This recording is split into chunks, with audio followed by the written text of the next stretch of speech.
observa o corpo equivalente, uma espécie de fantasma do dedo ou da perna. Sim, confirmou o cientista, inclinando afirmativamente a cabeça. Pelo que tínhamos visto, os soviéticos pareciam ter provas de que existe uma espécie de matriz de energia em todas as coisas vivas, uma espécie de corpo unificador invisível ou luminescência que nos penetra o corpo físico. Ora, esse tipo de experiência, ao que parece, comprova que todos os seres vivos teriam um corpo fluídico ou etéreo. Em Reencarnação e Imortalidade, 1975, Hermínio Corrêa de Miranda, referindo-se ao livro O Mundo Psíquico em Torno de Nós, escrito por Sanford M. Teller, com base nas narrativas e experiências de Long John e Nebel, cita dois casos, dos quais transcrevemos apenas aquele que nos interessa para o presente estudo. O primeiro é o de um homem que, em consequência de certo acidente, perdera a perna direita, mas ficara com estranha faculdade de, sob certas circunstâncias fora de seu controle, ser capaz de caminhar como se a tivesse perfeita. Um telefonema da cidade de Newark botou-o em contato com Long John e Nebel, que o convidou a comparecer ao programa imediatamente. A história era tão fantástica que Nebel achou que o homem jamais compareceria, mas pouco antes de meia-noite o operador veio dizer que havia um homem lá fora que desejava falar-lhe. O sujeito tem uma perna só, acrescentou casualmente. Ao entrar, caminhava com a ajuda de muletas. Era um cidadão bem vestido, aí pelos seus 40 e poucos anos. A perna direita da sua calça estava dobrada e presa atrás, nada havendo abaixo do joelho. Quanto à prova que se propunha, falhou, porque ele não tinha infelizmente controle sobre a sua curiosa faculdade. Nunca sabia quando podia e quando não podia recompor a sua perna psíquica. Long John deu o assunto por encerrado, apesar de grandemente desapontado pelo logro em que havia caído. Nada impedia, no entanto, que o homem ficasse por ali mesmo e assistisse a tanto quanto quisesse do programa. Long John prosseguiu ao microfone.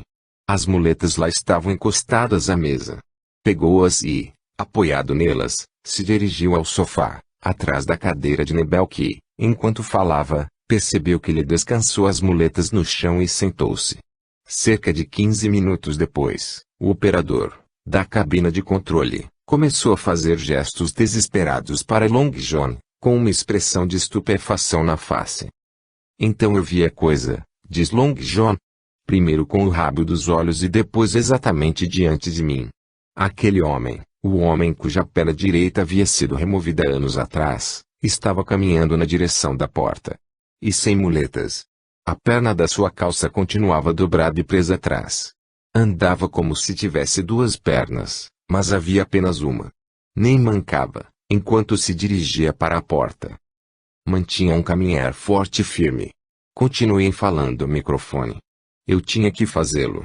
Tudo quanto me lembro foi ver aquele homem de uma perna só alcançar a porta, abri-la, dar um adeus e desaparecer na noite. Houve ainda uma sequência final. O operador foi atrás dele, viu-o caminhar pelo local do estacionamento, subir no seu carro e dar partida no motor. Mas em vez de sair com o carro, desligou o motor e começou a buzinar até que o operador chegou para ver o que se passava. O homem havia novamente perdido a perna fantasma e precisava das muletas, que esquecera no estúdio. Poderia o operador ir buscá-las, por favor, pois que sem elas não poderia caminhar. Bem curioso esse caso, mas Hermínio de Miranda não comentou nada sobre ele, explicando o motivo da pessoa andar normalmente mesmo sem ter a perna direita. Seria, como supomos, porque o perispírito tem órgão. Da obra Raymond, Uma Prova da Existência da Alma, 1916, de Oliver Lodge, 1851 a 1940, transcrevemos o seguinte trecho. Diz ele, referência a Raymond, meu corpo é muito semelhante ao que eu tinha na Terra. Belisco-me às vezes para verificar se é um corpo real, e vejo que é, mas o beliscão não dói como doeria no corpo de carne. Os órgãos internos não parecem constituídos nas mesmas linhas do corpo de carne. Não podem ser completamente os mesmos. Mas segundo todas as aparências externas, é o mesmo. Só que posso mover-me mais livremente. Oh, há uma coisa que não vi ainda, sangrar. Conheci um homem que tinha perdido o braço, mas adquiriu outro. Sim, Conseguiu os 2 braços agora. Logo que penetrou no astral parecia incompleto, sem um membro do corpo, mas foi ficando e está completo. Fala de pessoas que perderam membros do corpo há muitos anos. Lodge, e sobre membros do corpo perdido nas batalhas. Feda, isso não faz diferença, ficam perfeitos quando vêm para cá.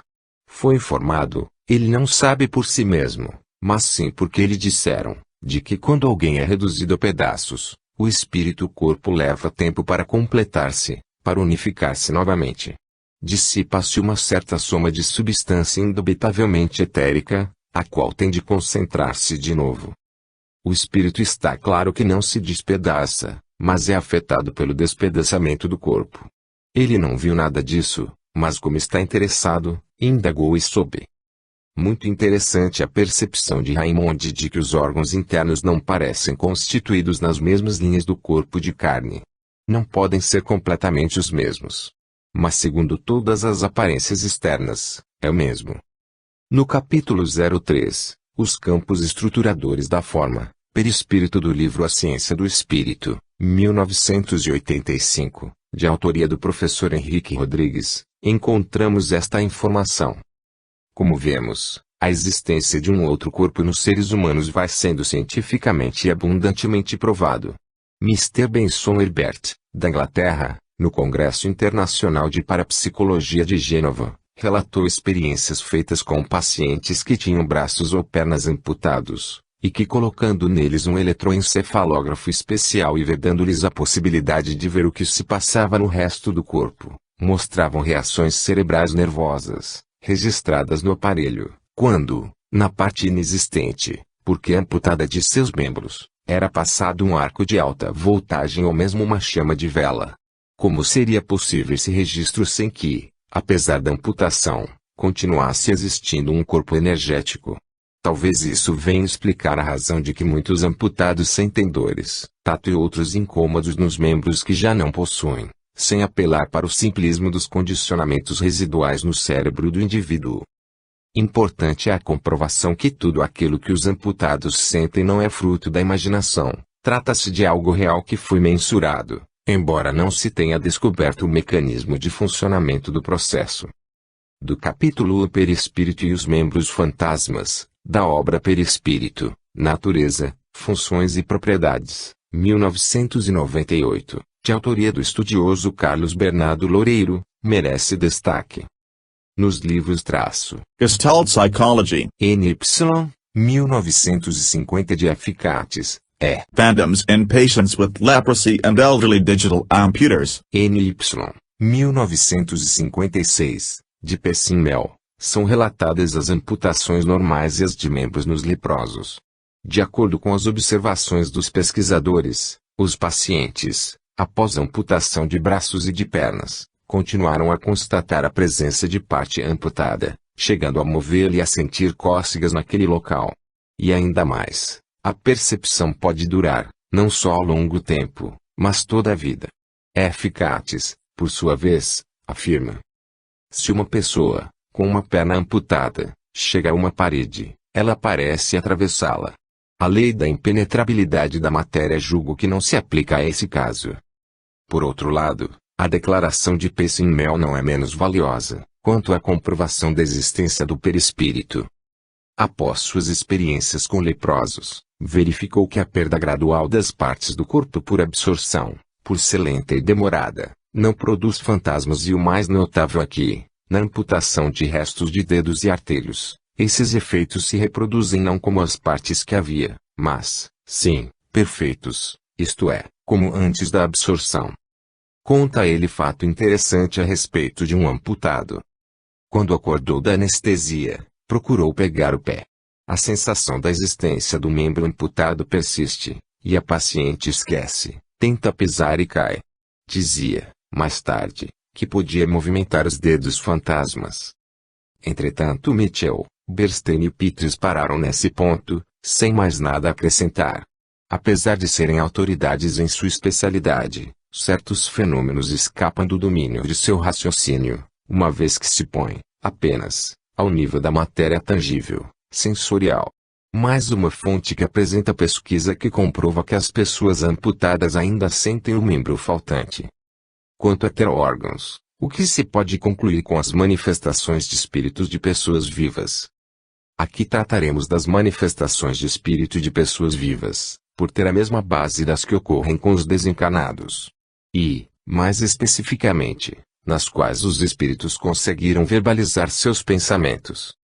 Em O Livro dos Médiuns, segunda parte, capítulo 8, item 119, lemos a respeito dos homens duplos.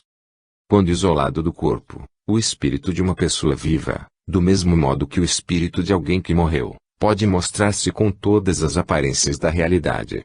Além disso, pelos mesmos motivos que já explicamos, pode adquirir tangibilidade momentânea. Foi esse fenômeno, designado de bicorporeidade, que deu motivo às histórias de homens duplos, isto é, de indivíduos cuja presença simultânea em dois lugares diferentes se chegou a comprovar. Allan Kardec, na sequência, cita os exemplos de Santo Afonso de Ligório e Santo Antônio de Pádua. Na Revista Espírita 1858, mês de dezembro, esses dois personagens são mencionados no artigo Fenômeno de Bicorporeidade, do qual transcrevemos. Santo Antônio de Pádua estava na Espanha, e no momento em que pregava, seu pai, em Pádua, ia ao suplício, acusado de uma morte. Nesse momento, Santo Antônio aparece, demonstra a inocência de seu pai, e faz conhecer o verdadeiro criminoso, que mais tarde sofreu o castigo. Foi constatado que Santo Antônio, no mesmo momento, pregava na Espanha. Certamente que ao discursar para defender seu pai, ocorreu uma certa materialização do perispírito de Santo Antônio, uma vez que, para poder se expressar, teria que possuir a laringe e pulmão, órgãos do aparelho fonador, não excluindo os olhos, os ouvidos, o nariz, a cabeça, etc., de maneira tal que todos os presentes no ambiente puderam vê-lo e ouvi-lo. Santo Afonso de Ligório foi evocado e do seu diálogo destacamos. 5. Poderíeis dar-nos a explicação desse fenômeno? Sim, o homem, quando está completamente desmaterializado pela sua virtude, que elevou sua alma a Deus, pode aparecer em dois lugares ao mesmo tempo, eis como. O espírito encarnado, sentindo chegar o sono, pode pedir a Deus para se transportar para um lugar qualquer. Seu espírito, ou sua alma, como quiserdes chamá-lo, abandona então seu corpo, seguido de uma parte de seu perispírito, e deixa a matéria imunda num estado vizinho da morte. Digo vizinho da morte, porque resta no corpo um laço que liga o perispírito e a alma à matéria, e esse laço não pode ser definido. O corpo, espiritual, aparece, pois, no lugar pedido. Creio que é tudo o que desejais saber. 6. Isso não nos dá a explicação da visibilidade da tangibilidade do perispírito. Achando-se o espírito desligado da matéria, segundo seu grau de elevação, pode-se tomar tangível a matéria. Sinceramente, julgamos bem ingênua a explicação dada por Santo Afonso de Ligório para o fenômeno, porém, o que queremos chamar a atenção é que a materialização de uma pessoa viva, ocorreu em local diferente de onde se encontrava seu corpo físico. Na obra As Aparições Materializadas dos Vivos e dos Mortos, tomo 1, Os Fantasmas dos Vivos, 1909, autoria de Gabriel Bellani, vamos encontrar a seguinte referência a Santo Afonso de Ligório. Essas deduções se impõem absolutamente a qualquer espírito imparcial. Elas atingiram um verdadeiro cientista, o Dr. Durand, de Gruz, que, com franqueza incomum, infelizmente, entre seus colegas, se explicou muito claramente em seu livro Le Merveilleux Scientifique. Eu reproduzo a parte de sua argumentação que se refere ao caso da bilocação de Santo Afonso de Ligório, que citei na primeira parte, mas que se aplica com o mesmo rigor, mutatis mutandis, aos demais casos de desdobramentos. Demonstração da existência do perispírito pelo Dr. Durand, de Gruz. A Igreja forjou a palavra bilocação para designar um dom milagroso especial que atribui a alguns de seus santos, o dom de estar presente simultaneamente em diversos lugares. Tomada literalmente, tal definição constitui um absurdo matemático, o que consistiria em admitir que o mesmo ponto material possa ocupar simultaneamente dois pontos distintos no espaço.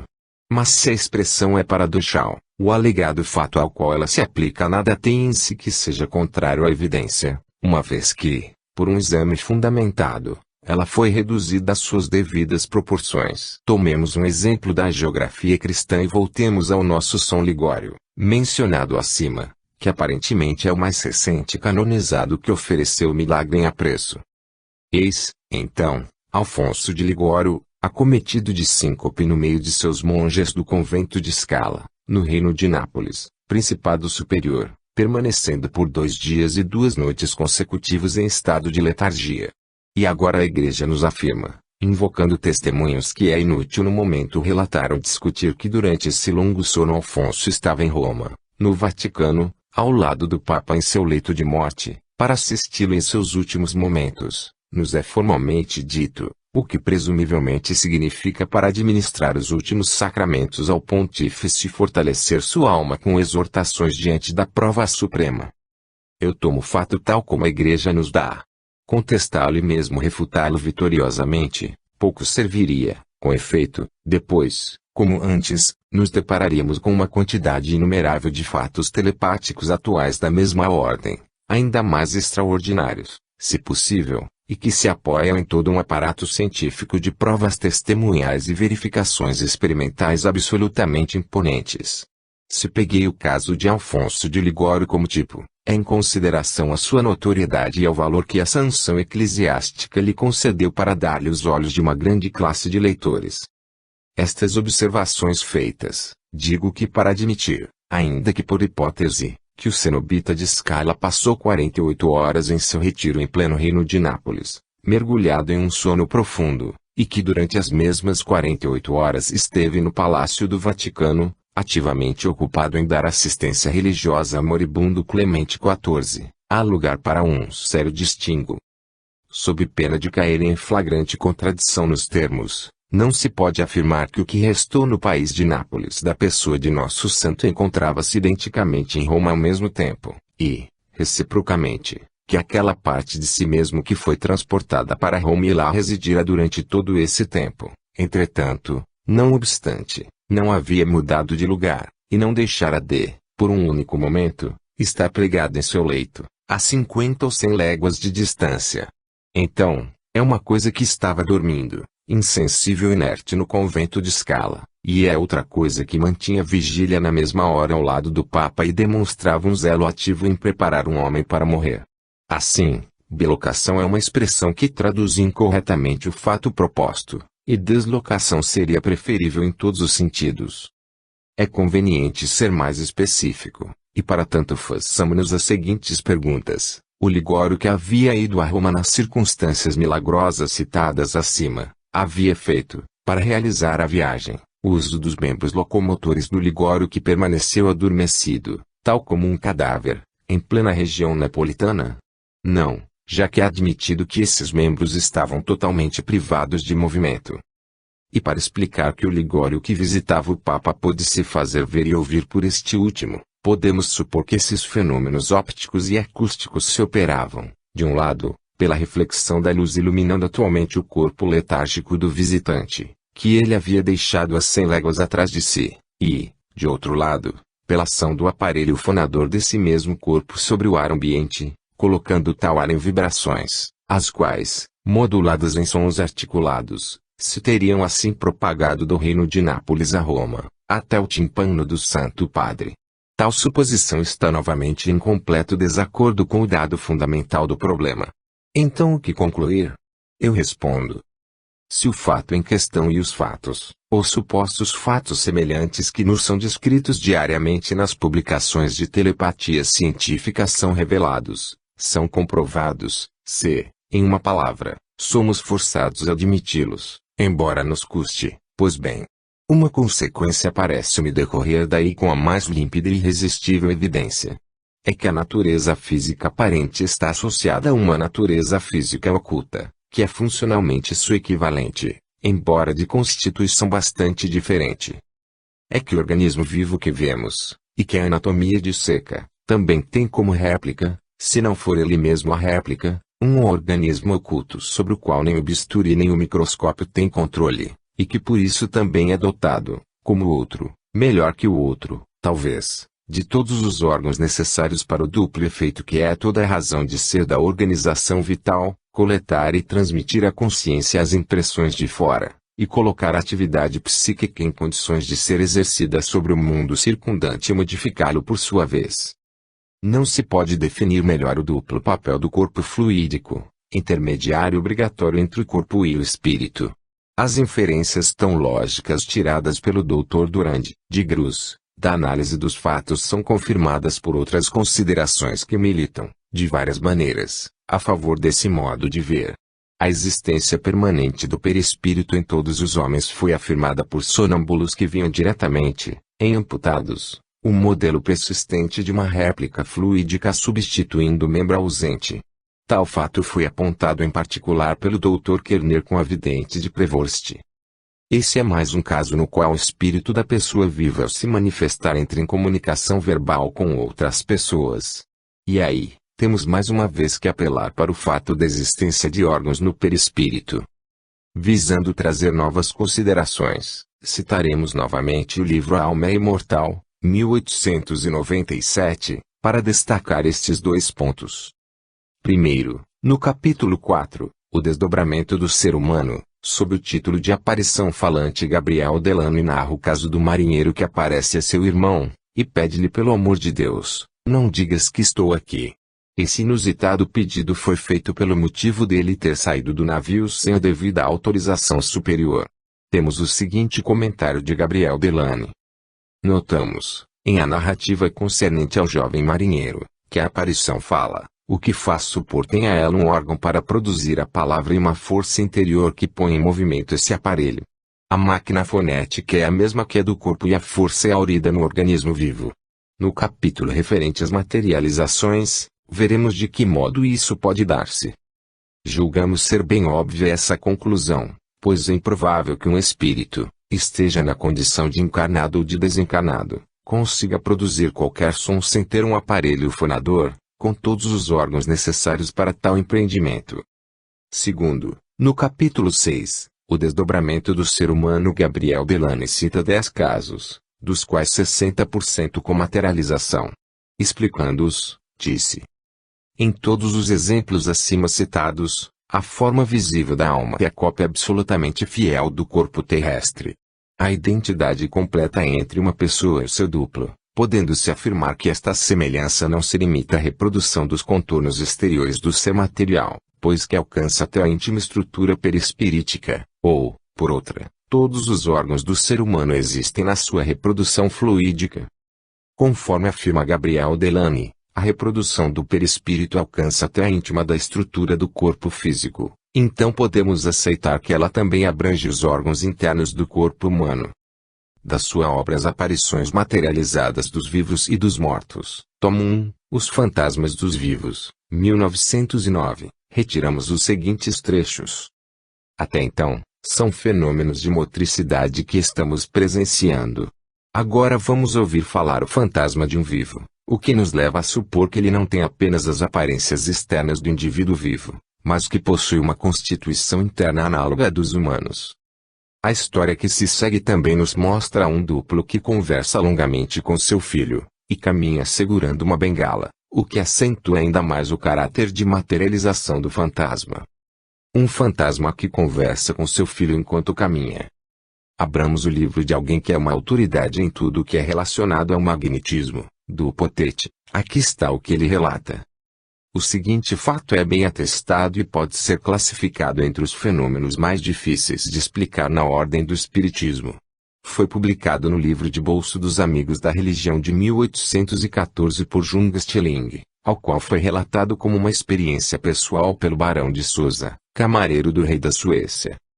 Este barão conta que, tendo ido visitar um vizinho, voltou para casa por volta da meia-noite, hora em que, no verão, há luz suficiente na Suécia para que se possa ler as menores letras.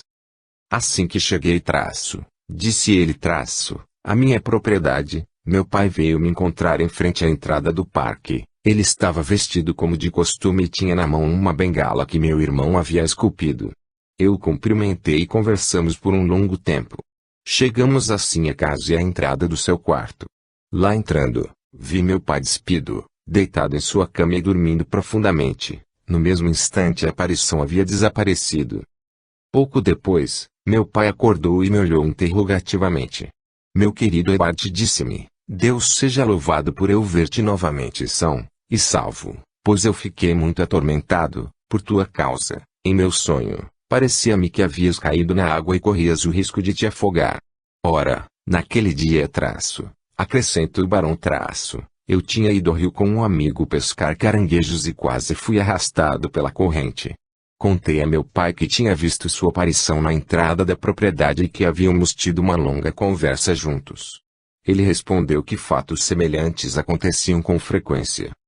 Podemos atribuir a clarividência do pai durante o sono o conhecimento do perigo que correu o filho durante o dia, e a angústia que o atormentava poderia ter sido a causa da exteriorização da alma, aqui complicada por uma materialização muito acentuada. A longa conversa do Senhor de Sousa com o filho é uma primeira prova disso, e assistimos também ao transporte pela aparição de um objeto material, a bengala em que o duplo se apoiava. Já vimos um duplo pegar sua chave e usá-la. Esses são fatos que não devem ser negligenciados e cuja explicação virá mais tarde. Cito, para concluir, um exemplo em que o fantasma do vivo toca a campainha, fala, bebe um copo d'água e é visto por várias pessoas. É novamente do livro de Aksakoff que tomo emprestado o relato. Um fantasma de vivo que toca a campainha, fala e bebe. O Dr. Britten menciona em seu livro, O Homem e Suas Relações, Nova York, 1864, o seguinte caso, extraído de uma carta do Sr. I.V. Wilson. Esta carta é reproduzida pelo Sr. Britten em extenso. Aqui está sua tradução. Na sexta-feira, 19 de maio de 1854, eu estava sentado em frente à minha escrivaninha. Adormeci nessa posição, minha cabeça apoiada na mão. Meu sono durou de 30 a 40 minutos. Sonhei que estava na cidade de Hamilton, a 40 milhas inglesas oeste de Toronto, e que eu estava visitando várias pessoas para coletar o dinheiro. Depois de terminar minha rodada de cobranças, eu quis ir ver uma senhora, minha conhecida, muito interessada na questão espírita. Sonhei que tinha chegado em sua casa e que tocava a campainha de sua porta. Uma criada veio abrir a porta e me informou que a senhora D havia saído e que ela não estaria de retorno antes de 1 hora. Pedi um copo de água, que ela me trouxe, e fui embora, encarregando-a de transmitir meus cumprimentos à sua patroa. Parecia-me que estava voltando para Toronto. Com isso eu acordei e não pensei mais no meu sonho. Alguns dias depois, uma senhora que morava em Toronto, na minha casa, a senhora J, recebeu uma carta da senhora D, proveniente de Hamilton. Essa carta continha a seguinte passagem. Dizei ao Sr. Wilson que ele tem procedimentos estranhos, que eu peço, em sua próxima visita, para me deixar seu endereço, para evitar que eu corra a todos os hotéis Hamilton, e sem sucesso. Na sexta-feira passada, ele veio à minha casa, ele pediu que lhe fosse servido um copo de água, deu seu nome e me enviou seus cumprimentos. Conhecendo o interesse que tenho em manifestações espíritas, ele poderia ter arranjado, parece-me, para passar a noite conosco. Foi uma decepção para todos os nossos amigos. Não vou esquecer de dizer-lhe minha maneira de pensar em nossa próxima entrevista. Quando li esta passagem, eu ri. A senhora D e seus amigos teriam sido induzidos em erro, eu disse, ou então eles estão desequilibrados, pois faz 1 mês que não vou a Hamilton, e na hora designada eu dormia, sentado em frente à minha escrivaninha, na minha loja. A senhora J contentou-se em observar que obviamente havia um erro de um lado ou de outro, pois a senhora D era uma pessoa honrada, merecedora de toda a confiança. Um rasgo de luz de repente atravessou na minha mente, lembrei-me do sonho que tive, e disse, em tom de brincadeira, que o visitante em questão provavelmente não era ninguém além do meu fantasma. Encarreguei a senhora J de escrever para a senhora D, para lhe dizer que em breve eu estaria em Hamilton, com vários amigos, e que todos nós iríamos vê-la, que eu pedi à senhora D para não avisar suas criadas de nossa chegada, com o único propósito de que uma ou outra de suas criadas reconhecesse, sob sua instigação, entre os visitantes, o Sr. Wilson que havia se apresentado no dia 19 de maio. No dia 29 de maio fui a Hamilton com alguns colegas, e todos irrompemos na casa da senhora D. Essa mesma senhora abriu a porta para nós e nos conduziu à sala de visitas. Pedi-lhe, então, para chamar suas empregadas e perguntar-lhes se elas estavam reconhecendo algum de nós. 2 das criadas me reconheceram como o cavalheiro que tinha vindo no dia 19 que lhe dissera se chamar Wilson. As 2 empregadas eram completamente desconhecidas para mim, eu nunca havia visto nenhuma nem outra. Elas estão prontas, assim como a senhora D., para confirmar todos os detalhes da história que eu vos envio. Querás aceitar? O reconhecimento da pessoa real foi completo, o que nos confirma que o fantasma se assemelha totalmente com o corpo físico. Independentemente das provas da materialização do duplo fornecidas pelas várias ações de tocar a campainha e falar, aqui estamos na presença de outro problema pelo menos tão imprevisto como os que encontramos até agora, é o de saber o que acontece com a água que o fantasma pode ter absorvido, embora o relato não mencione especificamente que a água foi bebida pela aparição. Essa vez ainda, vamos esperar que outros fatos se tornem conhecidos por nós antes de arriscarmos uma hipótese. Se uma série de outros fatos relativos às materializações observadas nas sessões espíritas não apresentassem fenômenos análogos, estes pareceriam bastante improváveis, ao passo que nelas veremos, pelo contrário, a prova de que esses estranhos fatos já se produzem durante a vida. Sua constatação post-mortem prova que pertencem à própria alma, viva ou desencarnada.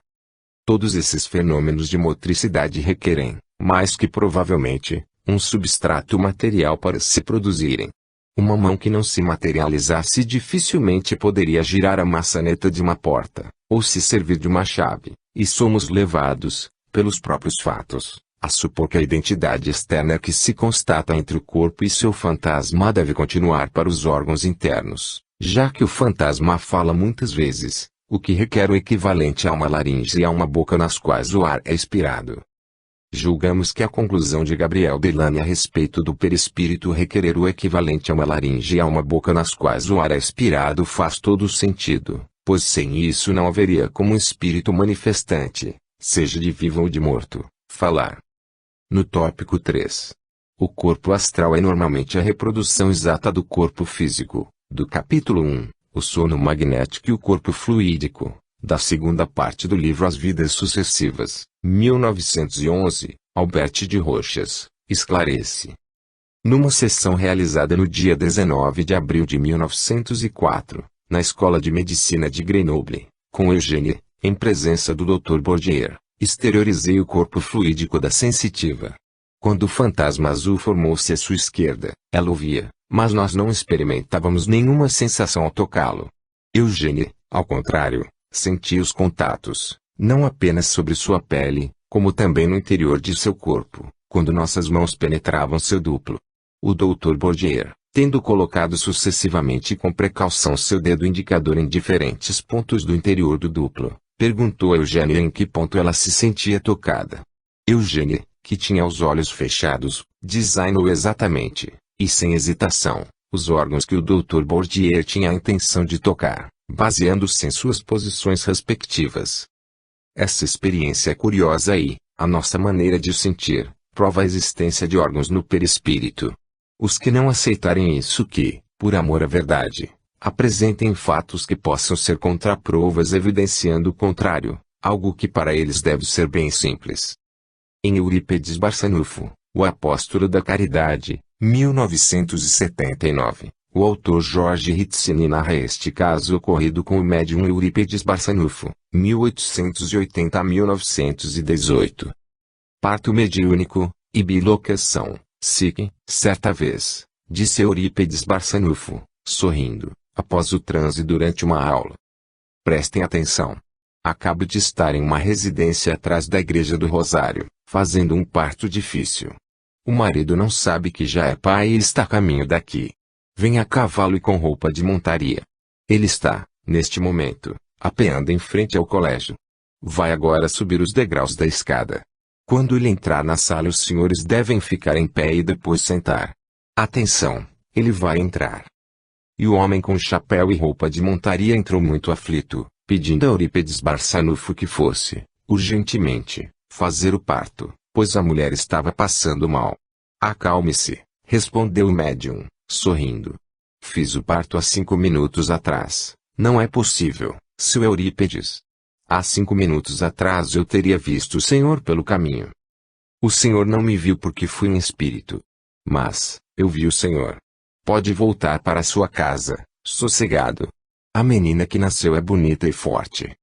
O homem, porém, duvidou e, temendo pela vida da mulher, levou Eurípedes Barçanufo.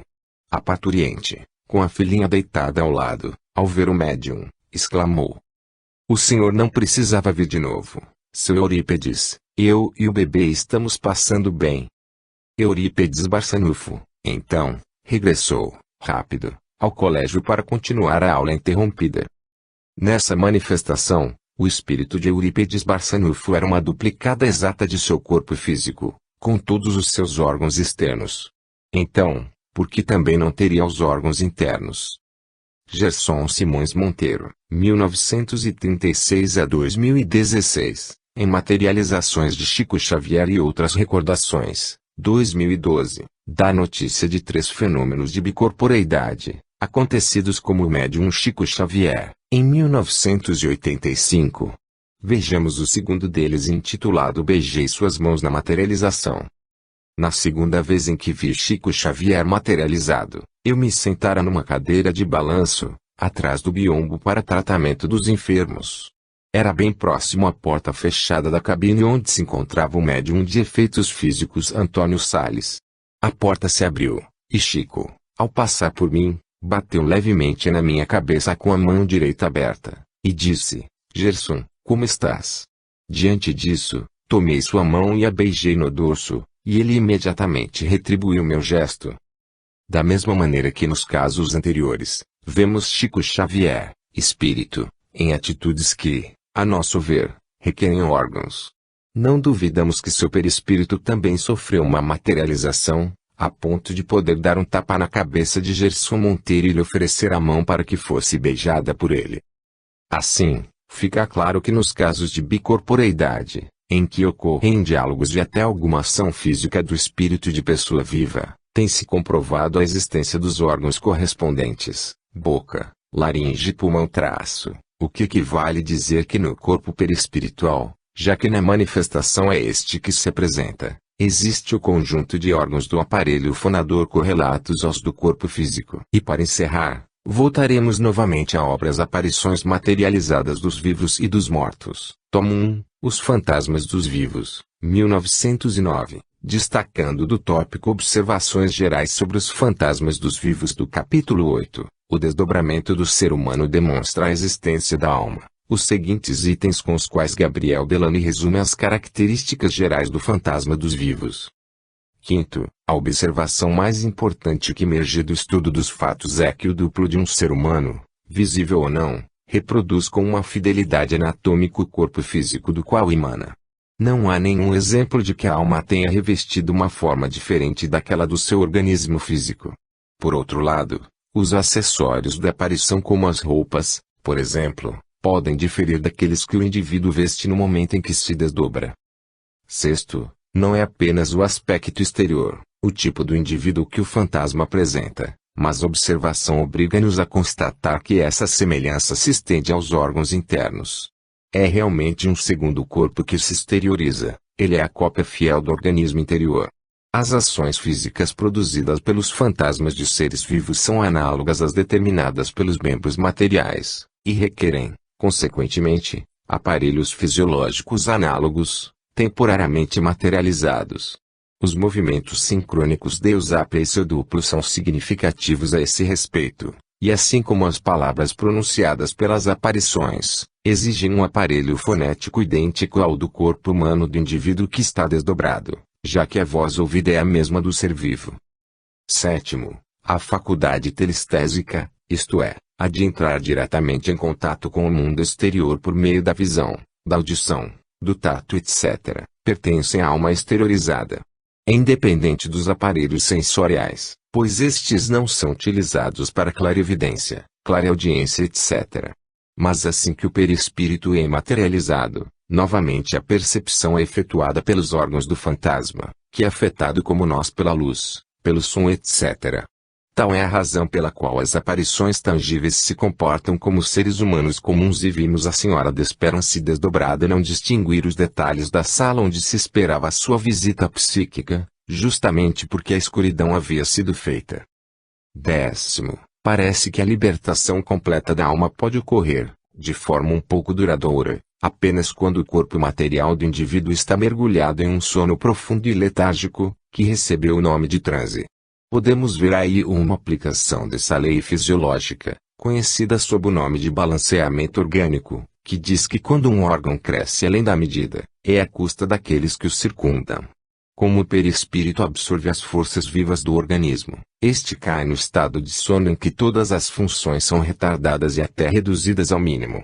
Teremos a oportunidade de constatar tal fato com os médiuns durante as materializações de espíritos desencarnados. 11º. Dentre todos os fatos anormais citados até então, há um que parece inteiramente estranho, é aquele em que o fantasma do Sr. Wilson absorve um copo d'água. O que acontece com esse líquido quando é ingerido pelo fantasma? Se admitirmos a materialidade do fantasma, ou seja, que ele é o decalque do organismo corpóreo, devemos supor que ele é introduzido no trato digestivo e lá permanece até a desmaterialização ocorra, isto é, até o momento em que os elementos corporais retornam ao corpo do indivíduo do qual foram emprestados. Estou bem ciente de que, na hora atual, esses fenômenos são absolutamente incompreensíveis para nós, mas não é porque não podemos imaginar como eles poderiam se produzir, que devemos concluir que eles não existem. Nossa incapacidade de compreender as coisas não as impede de existir, como testemunham a atração universal ou a existência do éter que nenhum físico jamais chegou a explicar, embora a realidade dessas hipóteses seja universalmente admitida. 13º. Enquanto o fantasma fluídico não se materializa, a matéria não lhe opõe nenhum obstáculo, ele atravessa como a luz o faz com o vidro, ou os raios-x com a maioria dos corpos. É evidente que a substância com a qual o corpo do espírito é formado é não apenas imponderável, mas em um estado físico que difere completamente de tudo o que conhecíamos até então. A propriedade para o fantasma de objetivar-se até a materialidade, e de desaparecer instantaneamente, é igualmente característica desse estado especial, que chamamos de fluídico, simplesmente para diferenciá-lo dos estados físicos comuns, mas essa palavra não implica nenhuma semelhança com os antigos fluidos dos físicos. Todas essas observações servem para definir as propriedades do ser exteriorizado. Creio não ter feito nenhuma hipótese e, entretanto, a certeza de que a alma está intimamente unida a uma matéria sutil, imponderável no estado normal, reproduzindo a aparência do corpo material, impõe-se a nós como um fato natural que não podemos mais ignorar. É o ensinamento espírita dado pelos espíritos a Allan Kardec, há meio século, que se confirma pela observação e a experiência, e que justifica a crença 30 vezes secular no corpo da alma, que nossos sábios críticos qualificam de superstição de selvagens, mas que não deixa de ser uma verdade profunda, que a análise de nossos dias traz à luz depois de um eclipse de vários séculos. Essas observações de Gabriel Delany, fruto de sua pesquisa, são importantes pois podem ampliar o nosso conhecimento, permitindo-nos aceitar aquilo que ainda nos parece improvável, pois a ciência materialista não chegou a detalhar tudo quanto produz o campo morfológico. Será que o perispírito dos desencarnados teria órgãos? Talvez esse seja o ponto mais polêmico em relação ao tema, pois vários espíritas vêm afirmando que o perispírito não teria órgãos, entendidos como tais todos aqueles que temos no corpo físico. A relação desse capítulo com que aborda a questão de ele ser molde do corpo físico é evidente, pois sendo o perispírito molde do corpo físico, consequentemente ele terá todos os órgãos que compõem o corpo humano, alguns representados na imagem. Aliás, será preciso definir sobre quais órgãos estamos falando, pois, geralmente, ao citá-los tem-se a impressão que fazem referência somente aos órgãos internos do corpo humano.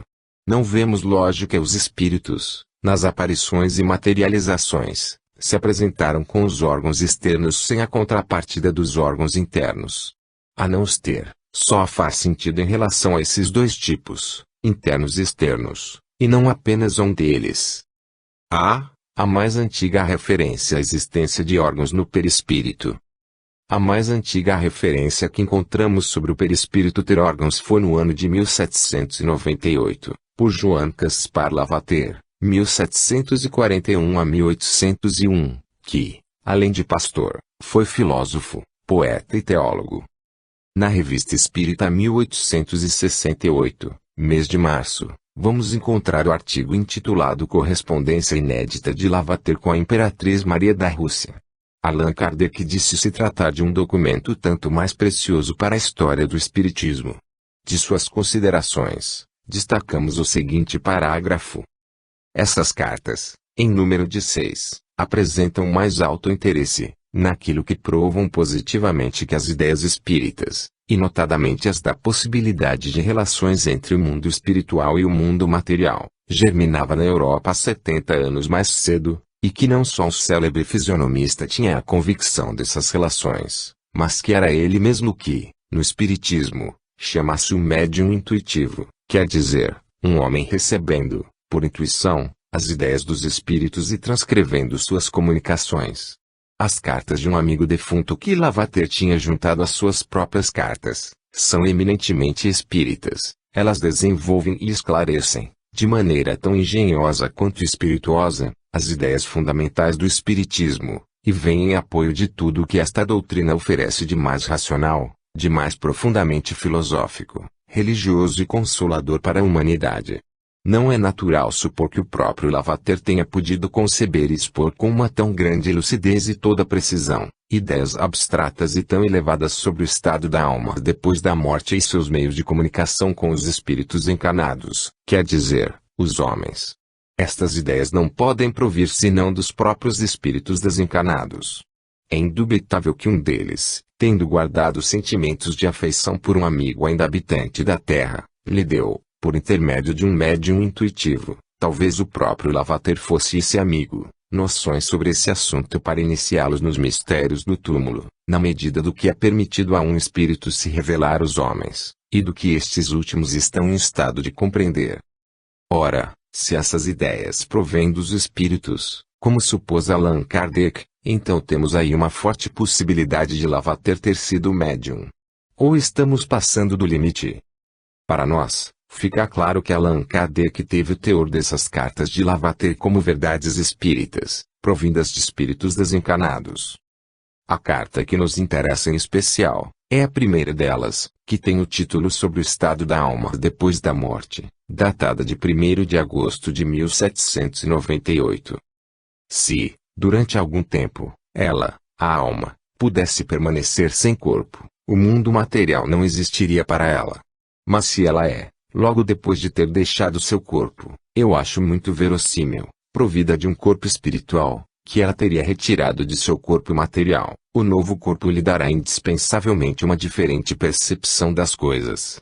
Se, o que pode facilmente ocorrer às almas impuras, esse corpo ficasse, durante algum tempo, imperfeito e pouco desenvolvido, todo o universo apareceria à alma num estado de perturbação, como visto através de um vidro despolido. Mas se o corpo espiritual, o condutor e o intermediário de suas novas impressões, era ou se torna mais desenvolvido ou melhor organizado, o mundo da alma lhe parece, segundo a natureza e as qualidades de seus novos órgãos, assim como segundo o grau de sua harmonia e de sua perfeição, mais regular e mais belo. Os órgãos se simplificam, adquirem harmonia entre si, são mais apropriados à natureza, ao caráter, às necessidades e às forças das almas, segundo ela se concentre, se enriqueça e se depure neste mundo, perseguindo um único objetivo e agindo num sentido determinado. A alma aperfeiçoa, ela mesma, existindo na Terra, as qualidades do corpo espiritual, do veículo no qual ela continuará existindo depois da morte de seu corpo material, e que lhe servirá de órgão para conceber, sentir e agir em sua nova existência. Esse novo corpo, apropriado à sua natureza íntima, a tornará pura, amante, vivaz e apta a mil belas sensações, impressões, contemplações, ações e gozos. Tudo o que se pode, e tudo o que não podemos ainda dizer sobre o estado da alma depois da morte, se baseará sempre sobre este único axioma permanente e geral: o homem colhe aquilo que semeou. A informação clara da existência de órgãos no corpo espiritual, aqui apresentada, É algo que vem na condição de a cereja do bolo, pois não há como tergiversar sobre isso. Vejamos este trecho dos comentários de Allan Kardec sobre as cartas de Lavater. Seria supérfluo fazer ressaltar a importância destas cartas de Lavater, que por toda parte têm citado o mais vivo interesse. Elas atestam, de sua parte, não só o conhecimento dos princípios fundamentais do Espiritismo, mas uma apreciação justa de suas consequências morais. Somente sobre alguns pontos, parece ter tido ideias um pouco diferentes do que sabemos hoje, mas a causa destas divergências, as quais, de resto, prendem-se mais à forma do que ao fundo, é explicada na comunicação seguinte, que ele deu à Sociedade de Paris. Entendemos que, se nos alicerçarmos na razão e na lógica, não é impróprio inferir que, em princípio, somente os espíritos ainda sujeitos ao ciclo das reencarnações é que teriam órgãos no perispírito. Isso por dedução, é claro, pois a um espírito puro não faria sentido o perispírito ter os órgãos, pois além de não mais ter necessidade de reencarnar, esse é tão rarefeito que é quase como se não existisse, embora conserve a aparência humana, uma vez que ela é comum a todos os espíritos, independentemente do grau evolutivo. Entretanto, pode um espírito puro, por exemplo, ter uma missão na Terra, como foi o que ocorreu com Jesus. Então, nesse caso, o seu estado evolutivo dá a ele condições de alterar seu perispírito, imprimindo-lhe os órgãos correspondentes ao corpo físico que irá temporariamente habitar. B. Nas obras da codificação espírita. Em O Livro dos Espíritos, no item 257, no qual Allan Kardec apresenta o seu ensaio teórico sobre a sensação dos espíritos, há algo no segundo parágrafo que merece ser novamente citado. O perispírito é, além disso, o agente das sensações exteriores. No corpo, essas sensações estão localizadas nos órgãos que lhes servem de canais. Destruído o corpo, as sensações se tornam gerais. Daí o espírito não dizer que sofre mais da cabeça do que dos pés. A cabeça e os pés, aqui mencionados, podem ser entendidos como órgãos. Se a resposta for positiva, novo questionamento surge: por qual motivo o perispírito não teria também órgãos internos? Nas aparições aos videntes bem como nas materializações, todos nós sabemos que os espíritos sempre se apresentam com cabeça e seus órgãos correspondentes, olhos, ouvidos, nariz e boca traço. Porém isso não implica que sejam usados tal como nos encarnados. Acreditamos que o problema existe exatamente aqui, ou seja, as pessoas que negam os órgãos no perispírito os querem ver, ainda que inconscientemente, com as mesmíssimas funções que eles têm no corpo físico. Assim, a expressão sem possuírem órgãos sensitivos, utilizada no sexto parágrafo do item 257, não significa que os espíritos não tenham, por exemplo, esses órgãos que citamos, mas que não dependem deles para que as suas sensações, ver, ouvir, falar, sentir odores, se manifestem. Aliás, a certa altura do quarto parágrafo do item 257, o codificador explica: sabemos que no espírito há percepção, sensação, audição, visão, que essas faculdades são atributos de todo o ser, e não, como no homem, de uma parte do ser, mas, ainda uma vez, de que modo ele as tem? É o que não sabemos. Os próprios espíritos não têm como nos informar sobre isso, pois a nossa linguagem não foi feita para exprimir ideias que não possuímos. Eis, talvez o maior problema que se apresenta para uma perfeita compreensão do tema: a nossa linguagem não foi feita para exprimir ideias que não possuímos. Na Revista Espírita 1858, mês de julho, temos o relato do caso em que a imagem do Sr. Badet ficou gravada sobre a vidraça da janela. Nela se distrai vendo os transeuntes na rua. Em 15 de julho de 1858, 8 meses após seu desencarne, ele foi evocado na sessão da Sociedade Parisiense de Estudos Espíritas, respondendo a várias perguntas, sendo a última aquela que nos interessa. 7.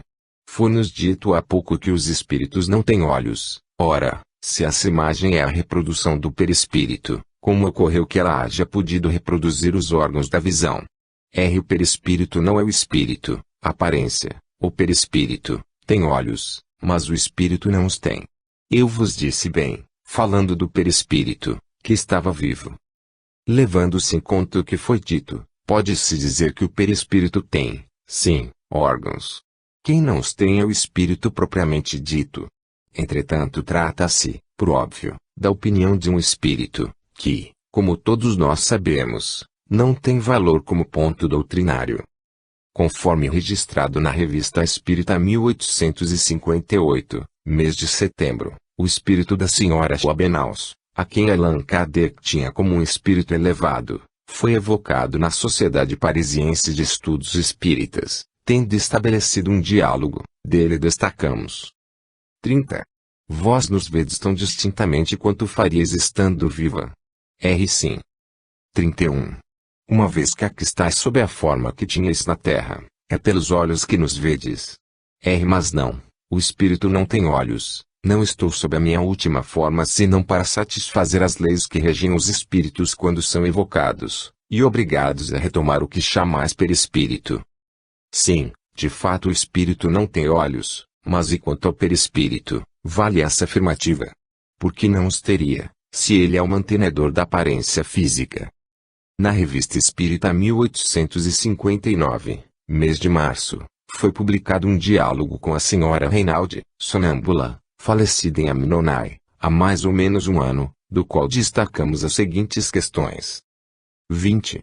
Vede-nos tão bem, melhor ou pior do que nos veríeis quando viva, mas em estado sonambúlico. Resp. Melhor ainda. 21. Qual o agente ou intermediário que vos faz ver? Resp. Meu espírito. Não tenho olhos nem pupilas, nem retina, nem cílios e, entretanto, vejo melhor do que vedes os vossos vizinhos, vedes através dos olhos, mas, na verdade, quem vê é o vosso espírito. Sim, de fato o espírito não tem olhos, quem os tem é o perispírito, eis a causa da confusão que se faz em torno do tema. E referindo-se a nós encarnados, o espírito da senhora Reinaldi disse: vedes através dos olhos, mas, na verdade, quem vê é o vosso espírito que vem clarear a sua resposta. Na Revista Espírita 1859, mês de maio, temos registradas as comunicações dos espíritos Mozart e Chopin, vejamos parte do diálogo. 18. Como apreciais as vossas obras musicais? Eu as estimo muito, mas entre nós faz-se melhor, sobretudo, executa-se melhor, tem-se mais meios. 19. Quais são, pois, vossos executantes? Temos, sob nossas ordens, legiões de executantes que seguem nossas composições com 1000 vezes mais de arte do que nenhum dos vossos, são músicos completos, o instrumento do qual se servem é a sua garganta, por assim dizer, e são ajudados por instrumentos, espécies de órgãos de uma precisão e de uma melodia que pareceis não dever compreender. 20. Estais bem errante. Sim, quer dizer que não pertenço a nenhum planeta exclusivamente. 21. E vossos executantes, estão também errantes. Errantes como eu. Ora, na erraticidade encontramos espíritos que são músicos e que, para tocar um instrumento, se utilizam da garganta, que não passa de um órgão. Certamente que esse é espiritual pela condição em que eles se encontram. Do artigo Espírito de um lado e o corpo do outro publicado na Revista Espírita 1860, mês de janeiro, destacamos estas duas questões de seu diálogo. 47. A propósito da luz, dissestes que ela vos parecia como no estado de vigília, tendo em vista que vossos olhos são como janelas por onde ela chega ao vosso cérebro. Concebemos isso para a luz percebida pelo vosso corpo, mas neste momento não é vosso corpo que vê. Vedes ainda por um ponto circunscrito ou por todo o vosso cérebro. É muito difícil vos fazer compreender. O espírito percebe essas sensações sem o intermédio dos órgãos, e não tem ponto circunscrito para percebê-las. 48. Insisto de novo para saber se os objetos, o espaço que vos cerca, tem para vós o mesmo colorido que quando estáveis desperto. Para mim, sim, porque meus órgãos não me enganam. Mas certos espíritos nisto encontram grandes diferenças. Vós, por exemplo, percebeis os sons e as cores muito diferentemente. A afirmativa de que o espírito percebe essas sensações sem o intermédio dos órgãos é interessante, porquanto indica que o manifestante sente ter órgãos, mas não os utiliza. Tanto é que na questão seguinte diz: meus órgãos não me enganam. Na Revista Espírita 1860, mês de novembro, registra-se a comunicação do espírito Baltazar, o espírito gastrônomo. Desse diálogo destacamos: 3.